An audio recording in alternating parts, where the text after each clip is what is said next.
राम राम। आज हम श्रीमद् भगवद गीता के अध्याय 2 सांख्य योग का श्लोक 16 संस्कृत उच्चारण और हिंदी अर्थ सहित समझेंगे। पहला चरण ना स में अ मिक्स करेंगे, ना सतो, वी के साथ आधा द विद य में अ मिक्स करेंगे, यते विद यते भावो। पहला चरण रिपीट, ना सतो विद यते भावो। दूसरा चरण ना भावो, सिंपल शब्द है, वी के साथ आधा द विद य में अ मिक्स करेंगे, यते विद यते। स त दोनों अक्षर पूरे दोनों में अ मिक्स करेंगे, सत त में अ की मात्रा तो विसर्ग को पढ़ेंगे ह, सतह। सेकंड चरण फिर से, ना भावो विद यति सतह। पहला और दूसरा चरण साथ में, ना सतो विद यति भावो, ना भावो विद्यति सतः। तीसरा चरण उभ, भ में अ मिक्स करेंगे, उभयो, फिर र में भी अ मिक्स करेंगे, उभयोरपि, उभयोरपि। द्रि, द्रि का अर्थ हुआ द आधा और द के नीचे री से ऋषि की मात्रा द्रि। द्रि के साथ आधा षटकोण वाला दृष्टो, टो के बाद में अवग्रह, आपको टो की मात्रा को लंबा खींचना, दृष्टो। फिर लंबा खींचते हुए आधे न को पढ़ेंगे, दृष्टोन, और त के साथ आधा स तस, दृष्टोन्तस। तीसरा चरण फिर से, उभयोरपि दृष्टोन्तस। चौथा चरण आधे त के साथ व, त्व, उसके बाद में न भी पूरा तो त्वन, यो के साथ आधा स, योस, त्वन योस। फिर त के साथ आधा त तो तत्। फिर एक और आधा त है, उस आधे त के साथ वह पूरा त्व, क्या शब्द बना, तत्व, तत्व। यहाँ दो आधे त हैं, एक आधा त पूरे त के साथ पढ़ रहे हैं और एक व के साथ पढ़ रहे हैं, तत्व। द पूरा द में अ मिक्स करेंगे, शी के ऊपर आधा र, उसको द के साथ करना है, दर्शी भी की मात्रा ई है इसलिए विसर्ग को पढ़ेंगे ही, दर्शी भी। चौथा चरण फिर से, त्वन योस्तत् त्वदर्शिभिः।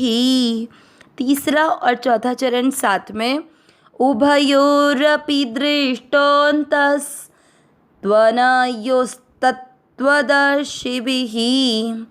पूरे श्लोक का उच्चारण एक साथ, ना सतो विद्यति भावो, ना भावो विद्यति सतः, उभयोरपि दृष्टोन्तस् त्वनयोस्तत्त्वदर्शिभिः।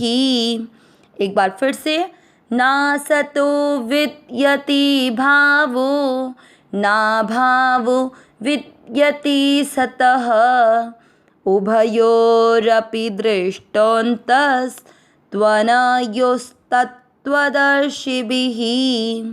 श्लोक का अर्थ देखते हैं। अभी तक हमने श्लोक 11 से 15 तक सुना कि भगवान श्री कृष्ण अर्जुन से देह और देही का विवेचन कर रहे हैं कि ये देह यानी ये जो शरीर है ये हमेशा नाशवान है, इसका नाश हमारे जन्म से लेकर हर क्षण के साथ इस शरीर का नाश होता जा रहा है। और देही अर्थात आत्मा जो परमात्मा का स्वरूप है इसलिए वह अविनाशी है, सत स्वरूप है, इसलिए उसका नाश कभी भी नहीं होता। जब तक हमने देह धारण किया है तब भी उसका नाश नहीं होता, जब देह नहीं रहता है तो भी उसकी सत्ता विद्यमान रहती है। इसी बात को भगवान आज के श्लोक के द्वारा बताएंगे।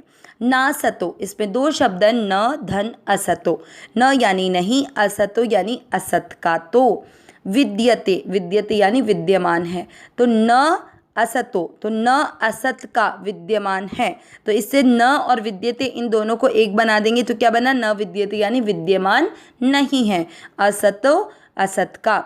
आगे ना भावो, ना भावो से दो शब्द बनेंगे, न धन अभावः, तो न यानी नहीं और अभाव यानी अभाव, विद्यते यानी विद्यमान है, सतः यानी सत का। तो यानी न विद्यते एक अलग अर्थ ले लेंगे यानी विद्यमान नहीं है, और सत का अभाव विद्यमान नहीं है, ये हुआ। आगे देखेंगे उभयोरपि, तो र जो पूरा है उसमें आधा र तो उभयोर, यो के बाद का विसर्ग हटने पर आया तो उभयोः यानी दोनों का, और र में जो अ मिक्स किया उससे मिल गया अपि, अपि यानी ही। आगे दृष्टोन्तस, तो दृष्टोन्तस में दृष्ट का अर्थ होता है देखा या अनुभव किया है। उसके बाद में अवग्रह का अर्थ लेंगे तो अंतस, आधा स वही शब्दों में विसर्ग को अटके तो अंतः यानी तत्व। फिर उसके बाद में त्वन, त्वन से त्व लेंगे, त्व यानी यहाँ पर आएगा तू यानी और। न में जो अ मिक्स किया था, सॉरी व में जो अ मिक्स किया था उससे बन जाएगा अनयोस, आधा स वही अनयो के बाद का विसर्ग हटने पर तो अनयो यानी इन। फिर तत्वदर्शी भी यानी तत्वदर्शी महापुरुषों ने। पूरा अर्थ क्या निकला? असत का तो भाव अर्थात सत्ता विद्यमान नहीं है और सत का अभाव विद्यमान नहीं है। तत्वदर्शी महापुरुषों ने इन दोनों का ही तत्व देखा अर्थात अनुभव किया है। इस अर्थ को थोड़ा सा और क्लियर करके समझेंगे। पहले चरण में हमने समझा कि असत का तो भाव अर्थात सत्ता विद्यमान नहीं है। असत क्या है? ये शरीर, ये संसार जो कि हमें सत्य दिख रहा है, जो हमें दिख रहा है वो सत्य नहीं है, ये चीज़ कहने की है। जैसे महाराज जी अपने सत्संग में कई बार बोलते हैं कि जो दिख रहा है वो सच नहीं और जो सच है वो दिखता नहीं।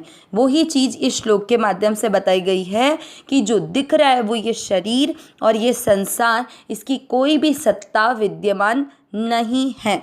जो दिख रहा है कि ये सच है, इस संसार के रिश्ते, हमारा ये शरीर की है, लेकिन ये नहीं है, इसका कहने का मतलब ये। और सत का अभाव विद्यमान नहीं है, मतलब जो हमें नहीं दिख रहा है वो सत्य है। हमें क्या नहीं दिख रहा? कि जो आत्मा है, जिसे हम देही भी कहते हैं, जो परमात्मा का अंश है, वह सत स्वरूप होने के कारण उसका कभी अभाव होता ही नहीं है। जब तक हमने शरीर धारण कर रखा है तब भी वो एक क्षण भी परिवर्तन नहीं होता, एक क्षण भी नाश को प्राप्त नहीं होता। और जब ये शरीर धारण नहीं किया होता है तो भी उस देही पर किसी भी प्रकार का कोई अभाव, कोई भी प्रभाव नहीं पड़ता है। जिसे हम आगे के श्लोकों में भी पढ़ेंगे कि इसे न तो किसी शस्त्र के द्वारा काटा जा सकता है, न अग्नि के द्वारा जलाया जा सकता है। ये सब हम आगे श्लोक में पढ़ेंगे कि आत्मा कितनी, आत्मा अर्थात देही कितना सत्तत्व है, उसमें किसी भी प्रकार का कोई परिवर्तन नहीं होता, किसी भी प्रकार का कोई नाश नहीं होता।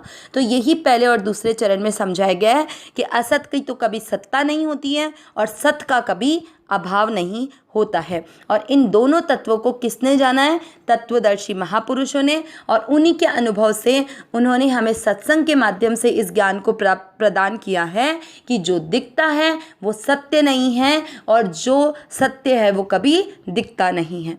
अविनाशी सहज सुख राशि ही नाथ है मेरे नाथ, मैं आपकी शरण में हूँ, आप कृपा करें मैं आपको भूलूँ नहीं। नारायण नारायण नारायण नारायण।